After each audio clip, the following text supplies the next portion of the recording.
What is the highest and best use for a property? That's what we're talking about, so stick around. Hi, I'm Tim Diesel. I'm a commercial real estate consultant. This channel is designed to give you tips and strategies in your investing business. If you're a broker, this will definitely help your clients in their business. All right, so let's talk about highest and best use. This is something that's really not covered very often, and I don't come across it very much because only a handful of my clients are truly developers where they're going to knock something down and build whatever is going to be there. So I first started to notice this years ago when I was investing, and I thought an apartment would be perfect in this area. And I only knew apartments because that's kind of where I started. I was familiar with them. I didn't really know what else you could do with a certain bit of land. Well, I remember looking at a building and thinking, man, this would be much better suited for retail because there was a lot of apartments around, but it was not easily accessible to another unit, another location. So if you lived in this building, it was very hard to get around. But if it was a retail center, anybody could just park there. The way it was really, really convenient. And I don't know why, but I always thought, wow, who's gonna knock this down, rebuild it, re-tenant it? And I thought, there's no way. Well, anyway, a couple years after I had nothing to do with this project anymore, I remember going there and the entire site was gone. I mean, somebody was building on this thing. And I was really curious to know what they were gonna put together. Well, it turns out somebody went really crazy with this thing. They put retail on the bottom and office on top and really tripled the value of this property. And I didn't even know that was possible, but it was. And the truth is, any property can be knocked down and something new can be built there. Now, I'm not saying the zoning is going to be easy to do. So if you want to build a church somewhere or a car wash, I'm not saying that. I'm saying if you have a 10-unit building, let's say it's an apartment building and it's built in 1920, well, the zoning should allow you to knock it down and build the same exact building, right? Maybe raising the rents, raising the value.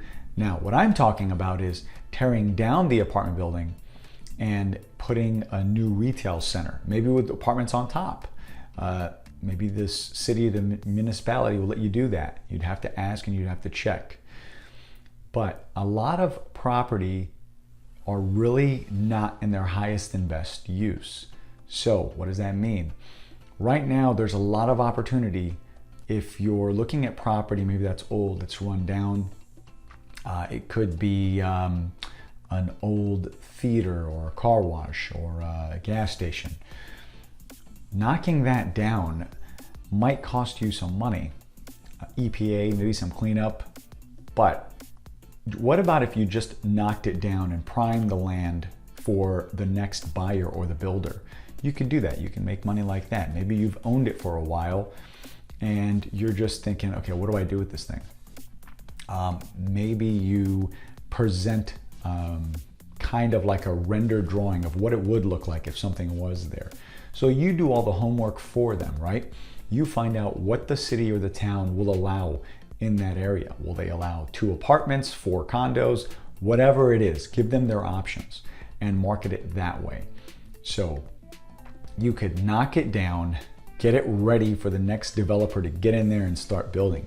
Developers love this kind of stuff. If you make their life easier, do all the research for them. Give them the highest and best use. You got to remember, things are changing all the time. So what used to be a very good retail center, well, now retail isn't so hot anymore. What if it had a bunch of stores that really are kind of obsolete, like a Blockbuster Video or something like that? And it doesn't need to be there anymore. Maybe we could turn it into some office space. Maybe if it's too far out, we can turn it back into industrial. Storage is really hot too. So look at opportunities, start looking to what you can do with it. Doesn't matter if it's going to cost you a lot of money up front. If you can afford that, then look at the long-term play. Think about what someone would want to do with that space and see what your opportunities are. when you're thinking highest and best use, always look at what would go right here. What is the best piece of property that you could possibly put on this location? Maybe it's something you haven't thought of, and talk to the city, see what they'll allow, see what's there. I mean, really dig into it a little bit more. Give yourself a lot of options. That's where you're gonna find a lot of the hidden values right now. All right, have you ever knocked something down and built something in its place? I'd like to know. Like this video, subscribe to this channel, comment, questions, let me know how I can help. Thank you guys so much for watching.